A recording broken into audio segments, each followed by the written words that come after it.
Hi friends, আজ আমি একটা নতুন রেসিপি নিয়ে চলে এসেছি। আমি কি কি উপকরণ দিয়ে বানাচ্ছি পরে আপনাদেরকে বলছি। আজ আমি আপনাদের কাছে দেখাতে চলেছি মোরলা মাছের দুটো ভর্তা রেসিপি। মোরলা মাছ ধুয়ে লবণ আর হলুদ মাখিয়ে নিচ্ছি। কড়াইতে তেল দিয়ে মোরলা মাছগুলো একে একে কড়াইতে দিয়ে দেব। আমি অল্প অল্প মাছগুলো ভাজবো। এই মাছগুলো এক সাইড ভালো করে ভাজা হয়ে গেলে আমি আরেক সাইড উল্টে নেব।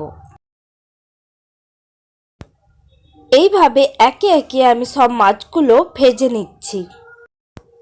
কি কি উপকরণ নিয়েছি আপনাদেরকে বলছি। বেগুন ভাজা, পেঁয়াজ কুচনো, লঙ্কা, লবণ। এরপরে আমি পেঁয়াজগুলো এইভাবে কুচিয়ে নিয়েছি। পেঁয়াজগুলো ভেঙে নিচ্ছি, লবণ দিয়ে দিলাম। আমি ঝাল একটু বেশি খাই, তাই ঝাল নিয়ে নিচ্ছি। এবার মাছগুলো মেখে নিচ্ছি। আপনারা যে যেমন ঝাল পছন্দ করেন সে তেমন ঝাল নিয়ে নেবেন। এইভাবে মেখে নিয়েছি। এরপরে পেঁয়াজ নিয়েছি, লবণ দিয়ে দিলাম, লঙ্কা দিয়ে দিলাম।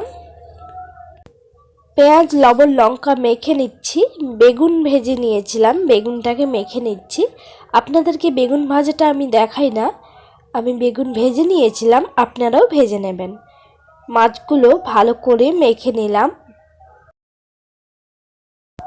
আমি এই একই মাছ দিয়ে দুরকম ভর্তা বানিয়েছি, আপনারাও বাড়িতে বানিয়ে ফেলুন। গরম ভাতের সাথে খেতে খুবই ভালো লাগবে। আপনাদের কেমন লাগলো এই ভিডিওটা আমাকে অবশ্যই কমেন্ট করে জানাতে ভুলবেন না। নিত্য নতুন ভিডিও পেতে চ্যানেলটিকে সাবস্ক্রাইব করে দেবেন। ভালো থাকবেন, সুস্থ থাকবেন।